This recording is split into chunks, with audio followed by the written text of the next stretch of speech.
So today we're going to be talking about scaffolds, bakers, and ladders.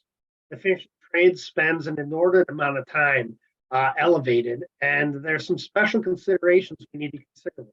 And that's why we put together this presentation.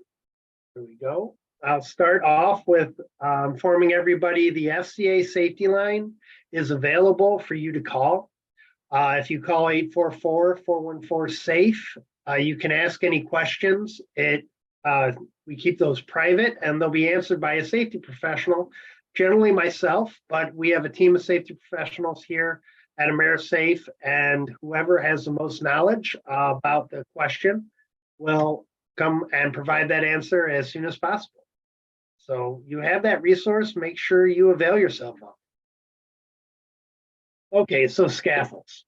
Scaffolds there's many different forms, right? From suspension scaffolds, swing stages, window washing platforms, over to supported scaffolds, such as pipe scaffolding or tube and coupler. Regardless of what type of scaffolding you're using, there are training requirements. So each employee that is going to be utilizing a scaffold needs to be trained by a competent person on the type of scaffold that they're using. So they don't need to be trained on all scaffolding, but they need to understand what procedures to control and minimize hazards related to the scaffolds that they'll be using. Now, we also have a requirement for builder training. So builder training, which is generally a competent person, right, is each employee who's involved in erecting, assembling, moving, operating, repairing, maintaining, or inspecting. So if you're utilizing scaffold on any job site, you need to have a competent person on site, and they need to be trained to a higher standard than your standard scaffold user. They need to be trained by a qualified person to recognize any of the hazards associated with the work in question, including the type of scaffold that they're using and the type of activities that they'll be performing. So competent person is a OSHA term, and it's a two-part definition. The first part is knowledge-based, right? Competent person has to have the knowledge to be able to see hazards, assess them, and predict hazards related to the work that they're being done. The second part of that definition is they have to have the authority to correct those issues. That authority is provided by the employer. So a competent person needs to be trained specifically in the scaffolding, and they need to have the authority to correct those issues when they find them. So when it comes to retraining on scaffolds, this really is no different than any other topic when it comes to OSHA. OSHA has a common retraining requirement where when an employee shows that they lack the skill or understanding needed to perform the work, then they need to be retrained, right? So if somebody shows they don't know what they're doing, retraining is required. We also are required to retrain when there's changes at the workshop that present a new hazard work site. When there's changes at the work site that has a new hazard that they were not exposed to before, then we need to retrain them. If we change the type of scaffolding, right, on this picture here on the left, you see some masonry scaffolding, and then on the right, wrapping around the corner, you see some mast climbing scaffolding. So being trained in scaffolding of masonry type does not equate to training on the mast climbing type, right? These are two different types of scaffolding, and we need to make sure that whichever type we are using, we're trained in that type. So if we change the type we're using, retraining is required. And then once again, and if an employee shows they're not competent, right? They lack the skill or understanding, that retraining needs to happen. So common issues. What do we see that gets cited by OSHA? First of all, improper access, right? Whenever we're climbing cross braces or end frames that are not designed to be climbed, that is something that is going to call out a citation, right? That's a common violation. Also, lack of fall protection. Right here, we can see we're missing a guardrail, a mid-rail on this piece of scaffolding, and that's pretty readily apparent.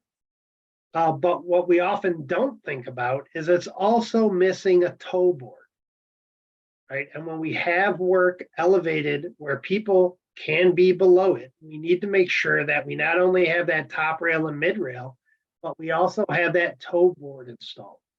If we don't have toe boards, then we need to have netting, or we need to control zones to make sure no one is working down below that scaffold. Another common one is having that gap in between the building and the scaffolding of more than 14 inches. Right, we're allowed to have that 14-inch gap, but anything wider than that, we're not allowed to. We need to get closer to the building in that case. And also gaps in between our planks of an inch or greater, right? We also need to make sure that our platforms are fully planked. Other things that we see that get cited, using something to elevate off of that platform, right? So this obviously is a 5-gallon OSHA approved ladder. We cannot utilize buckets, ladders, or anything else on top of a scaffold unless it is a very large platform scaffold, which is generally going to be covering an entire floor. Right? So there's specific requirements where you can use a ladder, but those are specialty applications. We also need to make sure that we have a firm foundation, right? So I think everybody here would see this type of foundation and say, no, right? That's pretty clear. But we're also talking about this, right? If we do not have the plates for the feet, right? If we do not have plates at the end and bottom of that, a foot plate, then it is not properly supported. Right? So we need to make sure that to have a firm foundation, we have those sill plates down there, right? And if the scaffolding is going to be taller than a 4-to-1 ratio, it always needs to be tied back to the building. And then if you've seen me talk before, you know one of my favorite hazards to point out is electrical. Right? When we have exterior power lines of scaffolds do not work well together. Right? We need to make sure that we are 10 feet away from power lines that are 50 kilovolts and below. Okay, so any distribution or transmission lines, we need to make sure that we are 10 feet away from. Now, if you have confirmed the voltage is below 300 volts and that it's insulated, then you can be 3 feet away. And that's not just the scaffolding, but how close any tool or person is allowed to be. Now, how do you find out whether or not that line in is 300 volts or below? The only person that can tell you that is the utility company. Okay, building owners, they can tell you, but they don't know. General contractors, they can tell you, but they may tell you what's convenient. If you go to the power pole, there is a number on that power pole. You can call ComEd or whoever utility provider is in your area, give that pole number to them, and they will tell you what the secondary feed, what that voltage is, and whether or not it's insulated. And if it's not, 10 feet is the closest you can come to it. Also, we can always reach out to utility company generally a month ahead of time, and they will come out and blanket power lines so that they are insulated. And then we can get, if it's below that 300 volts, we can get within that 3 feet. And then the last common issue is overloading of scaffolds. Right, so make sure that we are loading our scaffolds, any loads that we put on. And in the finishing trades, our loads are not generally as heavy as, say, the masons. But when we do load material onto a scaffold, we should be loading it and staging it where the supports are directly underneath that load. All right, so enough about your standard scaffolds. Let's talk about ladders. Ladders are a big contributor to fatal falls in the US, right? I imagine across the world. And when it comes to fall injuries that end up in an ER, most of them for construction workers are from ladders, right? And they end up with a large number of fatalities each year and a very large number of serious injuries that require days away from work, right? And even a larger number of serious injuries that don't require a day away from work, but do require treatment in an ER. These are all things that we want to avoid. Right? And because we have our people spending so much time on ladders, again, preferably ladders that they're allowed to be on, not a bucket. But because we spend so many man hours each year on a ladder, it's really important that we set that common sense knowledge with our workers, that we make sure they understand what they can and cannot do with ladders and what our expectations are. Because you can see people doing the most ridiculous things. Okay. I could just show pictures of poor ladder usage for hours on end. Right? The internet is filled with them. There's lots of hazards that we have to consider, right? Ladder choice, and that's a big one that we have a lot to do with. Damaged equipment, improper setup, climbing, working, and then once again, back to electrical. All right, so picking the right ladder for the job should be done at the bidding project management stage. So I often tell a story when I train on ladders about how, as an apprentice, I was using an A-frame ladder. I leaned it up against a CMU wall. When it kicked out, I got rug burn across my forehead that I had there for a month, and I got a lot of ridicule from it.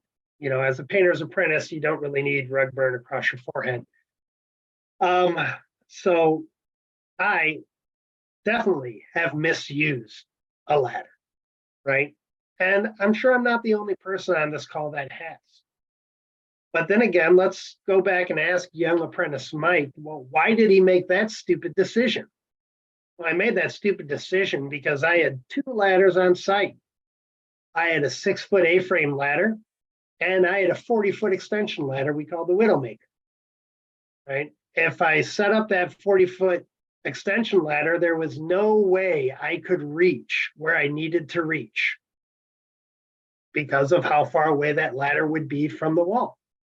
So the reason I chose the wrong ladder is because I didn't have enough options, right? If we do not provide the right options for our workers, they will utilize what they have, right? I think that's pretty much universal on construction sites across this nation. If we don't have the right tools, we'll use the tools that are available. So make sure that we look at this during the bidding and project management stage and determine what ladders will be necessary. If we're going to have a lot of rough terrain and we know it's going to be muddy and garbage, then maybe we should get the ones that have these nice self-leveling adjusters that can be used on different surfaces. But then again, the last time I saw that on a ladder, it was on a 40-footer. And that 40-footer was heavy as can be before they put those on. Right? And these are considerations we need to make sure you have enough selection of ladders so that we can use the right ladders for the right job. We also need to make sure we take into consideration how big our employees are. Now, most of our employees are going to fit on that heavy duty, but I'd be lying if I said I hadn't worked with any painters that needed a 1A or a 1AA, right? And generally they did not have them. So make sure if you have painters that are robust, let's say, that we have those ladders necessary for them to utilize. So that inspection prior to usage is really important. So we need to train our employees to inspect them prior to usage and get rid of them, or at very least, mark them out, right? Tag them out if they do not pass inspection. If they are damaged, you want them to call and say, I can't use this 32-footer. It's got a damaged rung. Can you please send me something out? That call goes a lot better than, well, Tim fell because that rung was broken, but I didn't want to send it in because we didn't have another 32-footer, right? Make sure we normalize pushing off needed work in order to get tools that are in good condition. The other thing that ownership can really do is make sure they are inspecting all their ladders in between jobs. Make sure they're not going from one job to another job to another job. Make sure they are coming back to the shop in between jobs. So if you send out broken ladders, your employees are going to use them, right? So let's make sure that we normalize calling when a ladder is not working, right? And getting those ladders out quickly, and make sure we're bringing ladders in between jobs so that we can have them inspected in the.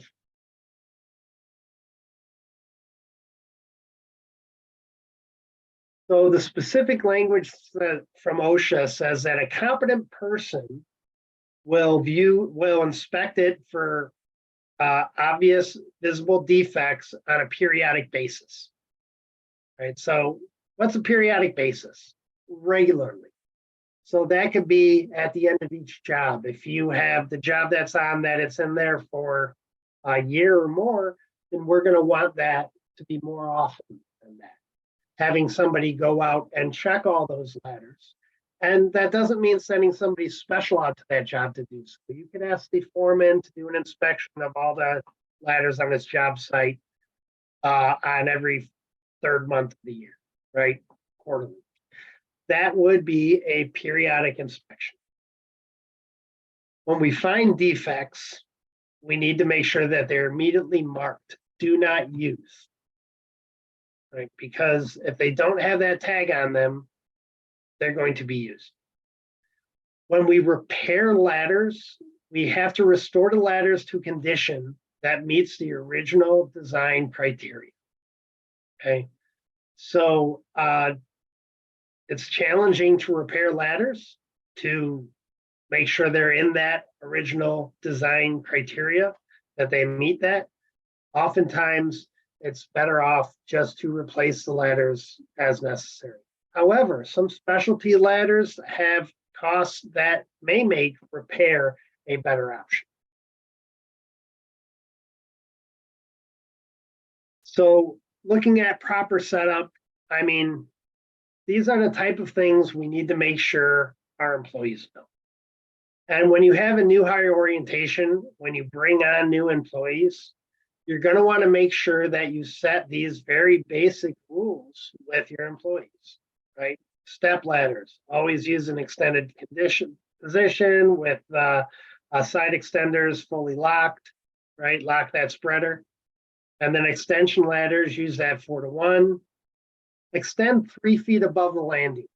When we're transitioning from one surface to another, that ladder needs to extend 3 feet above that upper surface.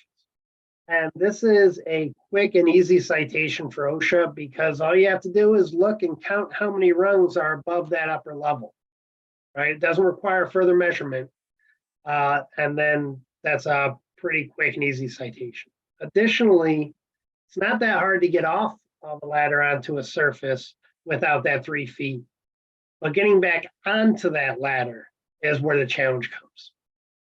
If we have areas with high activity, we need to secure it, right? Or use a barrier to redirect workers. And if a ladder is being placed in front of a door, we always have to block out that. So I get a lot of questions about 3 points of contact. Right? How do we maintain 3 points of contact when we are, when we're working? If I need one hand for a brush and one hand to hold a cut pot, how do I do that? Here's the good news. The good news is that you are not required to use 3 points of contact at all times. right? We are required to have at least one hand to grasp the ladder when progressing up and down the ladder. Right, so at all times, we need to maintain 3 points of contact while going up or down the ladder. Once we get to our working position, we are allowed to lean into the ladder and then utilize both hands to do our work. Okay. As long as we keep our belt buckle in between the rungs, it's not an issue. When we are ascending and descending the ladder, you always need to face the ladder. And then this bottom one is kind of a challenge, right? An employee shall not carry any object or load that could cause the employee to lose balance and fall.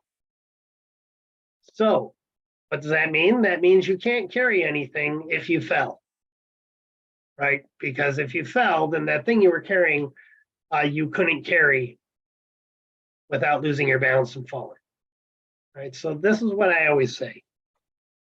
Something about the size of a pen where I can hold it and fully grasp onto the side rail of a ladder, it's okay.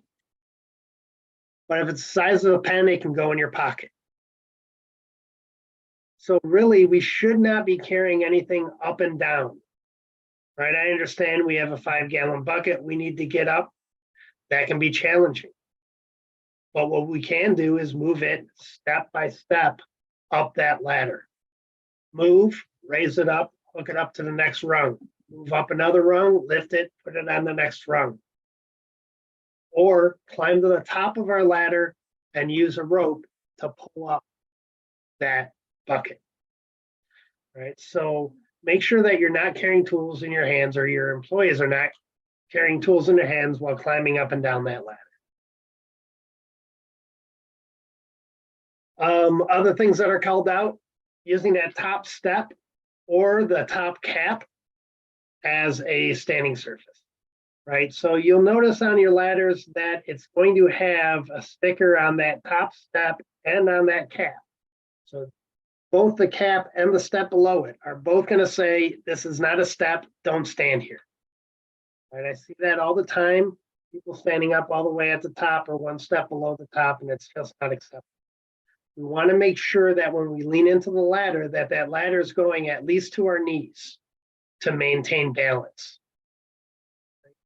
The reason that we are allowed to climb a ladder without fall protection is because we use certain administrative controls, such as facing the ladder, using 3 points of contact, and never carrying any equipment while going up and down the ladder, right? So we need to make sure that in order not to have to wear that fall protection, that we are following those administrative controls. Reaching outside the ladder side rails, well, obviously we're going to reach outside, right? But we can't reach our body outside those side rails. We want to keep the core of our body in between those side rails on that ladder. We cannot use a ladder as a plank, right? Never as a horizontal platform. And I said that we're not required to wear fall protection on a ladder, and that's true, unless. The unless comes when we are exposed to a fall greater than that of the ladder. So if we're in a stairwell or at the top of a balcony and we climb onto a ladder that brings us up above the guardrail, then we need fall protection. So if we fall off that ladder over that railing, we'll be provided with fall protection. And then electrical. Electrical has the same requirements as scaffolding, right? Never operating within 10 feet, right? We don't operate within 10 feet of overhead power lines. Don't use metal ladders near overhead power lines, but I'll tell you right now, your fiberglass ladders, with the amount of paint that they have on them, they are conductive. Okay, don't assume because you have a fiberglass ladder that it's not conductive. In the line of work that finishing trades are in, generally there's enough material on that ladder to conduct it. And realize that you do not need to come in contact with that power line for it to arc out and shock you, right? So we need to make sure that if we're working closer than that to overhead power lines, that they've been de-energized, relocated so they're no longer closer, or installed protective coverings to prevent that accidental contact, right? And once again, that's reaching out to the utility company to blanket those power lines. I know in Illinois that's a free service that ComEd offers as long as you call with enough notice. Okay, so now let's get a little bit into specialty scaffolds, right? Narrow frame scaffolds, often known as Baker scaffold or Perry scaffold. This is a pretty common site in the finishing trades, utilized a lot through drywall, utilized a lot for painters. Very useful. It fits through doorways, and it can be very, very useful. However, it can be abused pretty easily. And surfing is an issue when we start talking about these bakers, right? So if we're standing on a baker and the wheels are unlocked and we're shifting our hips back and forth to move it along, that's surfing, and it is not allowed. Anytime we get onto a baker, we need to lock the wheels.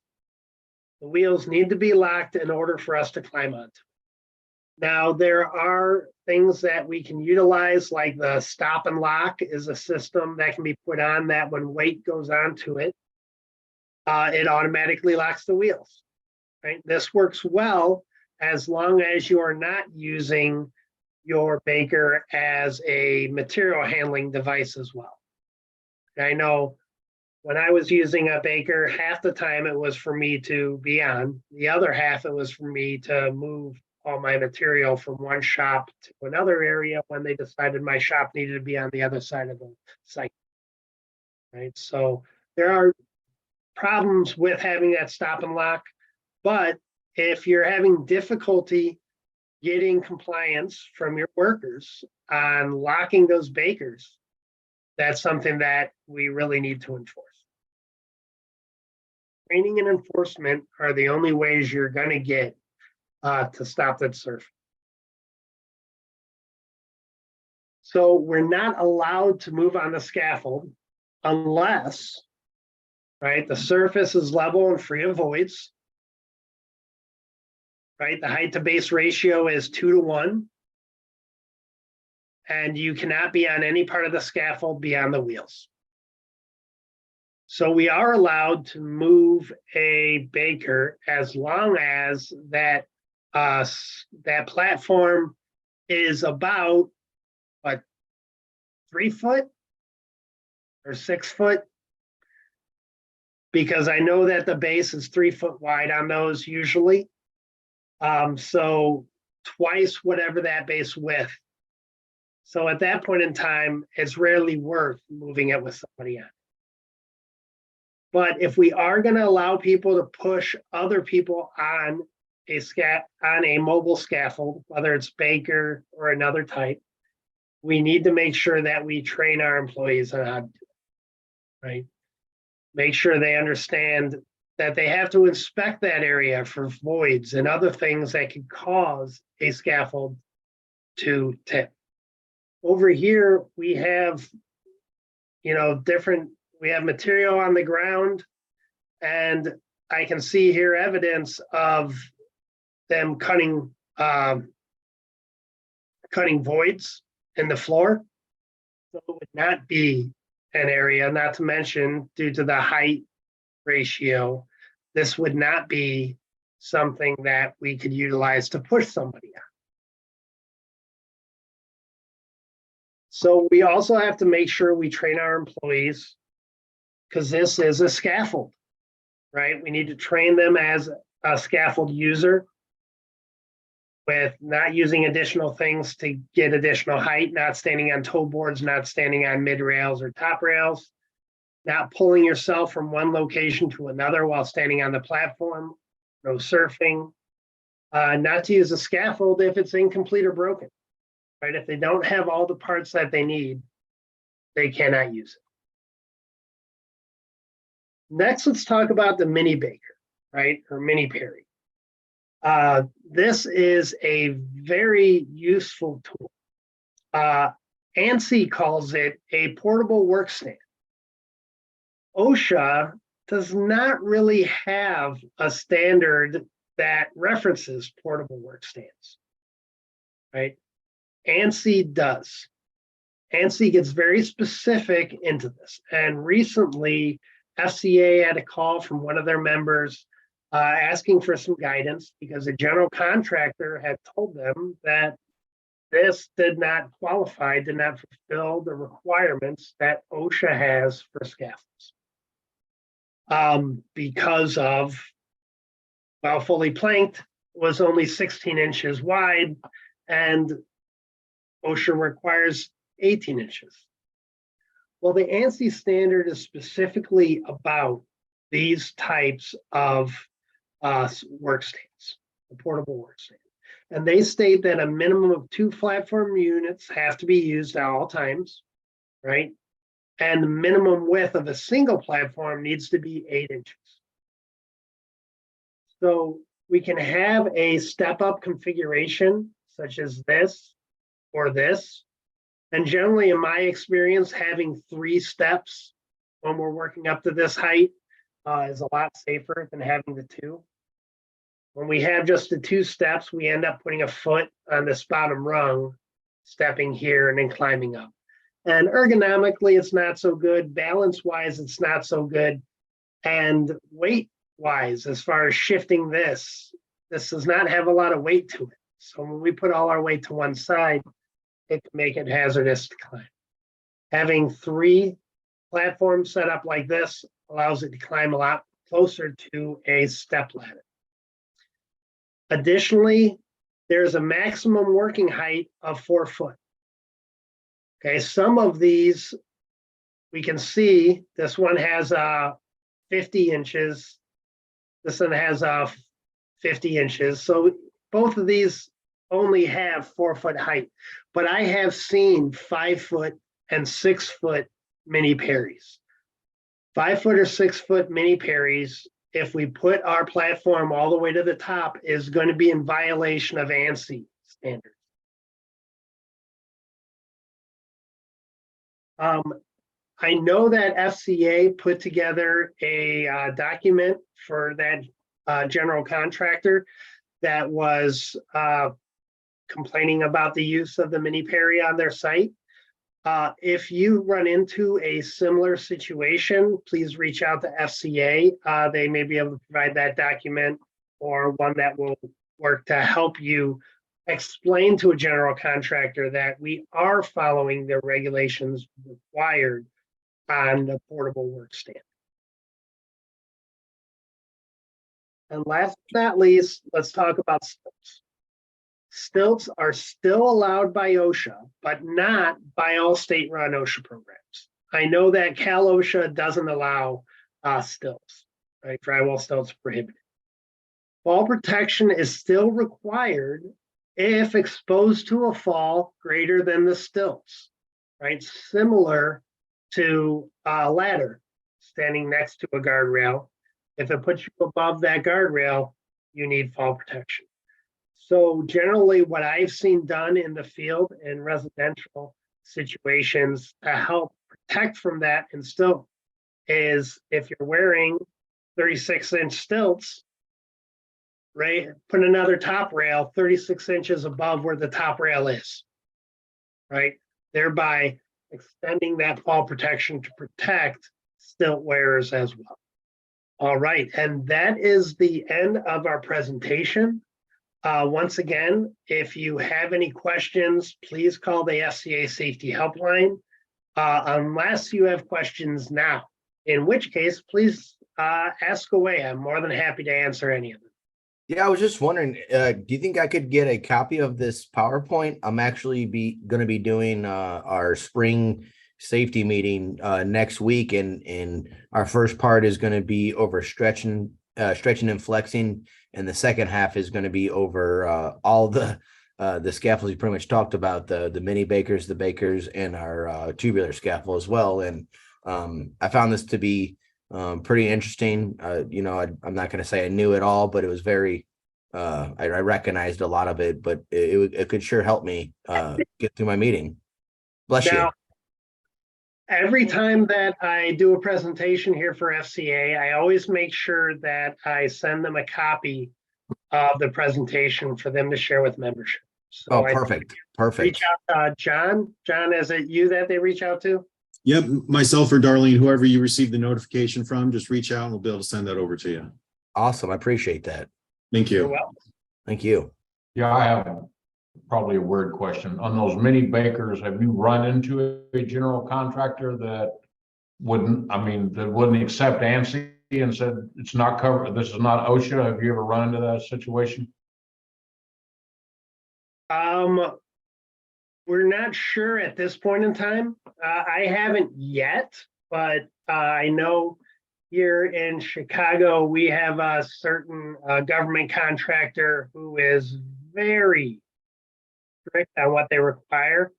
And we are trying to get them to accept the ANSI standards on this. And we believe that they are going to, but we have not gotten a final answer from them yet. Is there any word that OSHA may be writing something on this, or is that just not going to happen? There's no word that OSHA's writing anything on it at this point in time.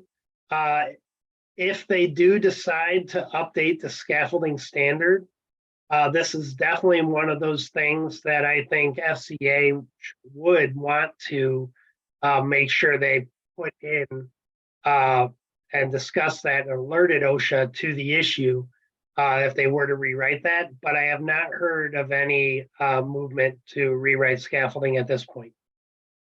Well, So I wouldn't haven't. expect it this decade. Yeah, I appreciate it. Thank you. You're welcome, Leslie. Mike, one of the things I noticed in that portable work stand in ANSI's standards, in 2001 they said that multiple platforms had to be used, but in the 2019 one they kind of downgraded it, just said multiple platforms may be used. Right. So just to clarify on that. And Yeah. just so you know, Mike, you did a really good presentation. I'm an outreach trainer myself, and you kept me interested, and I enjoyed your presentation. So Thanks, Leslie. I appreciate that. And yeah, ANSI, the problem with ANSI is that the standards aren't free, right? You have to pay for ANSI A10.8 if you want to know what the standards related to the portable work stand is. that's where it all ended up. The almighty dollar. That's what it come back to. Yep, and much like NFPA 70E requirements, ANSI requirements, a lot of these industry standards, as they call them, industry consensus standards, are for-profit organizations that, re-up their requirements every few years, and it's very challenging just to stay up with. But I do believe that most contractors, general contractors, if you were to provide them with the ANSI standards specifically to this type of piece of equipment, it would supersede OSHA's requirement for it. That would be my thinking, but you never know in this world. So I thought I'd ask. Thank you. You're welcome. And it is considered a scaffold. They're going to consider it a scaffold that needs to be inspected prior to use. Since it has wheels on it, those wheels need to be locked before they climb on it, which in my experience, when you do have an incident where somebody gets injured, it's generally because it's not locked when they're standing on and it moves. Mike, I know in the past couple of weeks we had somebody asking about the new hard hat requirements going into effect, and that's not the first time we've had that question. Nope. So could you address that one more time, maybe just to make sure everybody's on the same page? Not a problem. So OSHA has told their inspectors that they are now going to be required to wear a safety helmet as opposed to a hard hat. And this is because the safety helmet is designed not to fall off of the head when we fall. That way, it protects us from slips, trips, and falls. Our head is still protected because the standard hard hat will generally fall off during a fall. Now, this is a requirement for OSHA inspectors. This is not a requirement for the general public. So although I do promote the use of the chin strap safety helmet, I think it is a good advancement and one that we should move towards. It is not a requirement. It is a best practice. So unless you are an OSHA inspector or a general contractor has required it, or your company itself requires it, there's not a need to go to those. Right? It is a best practice and one that I suggest, but it is not one that's required by OSHA.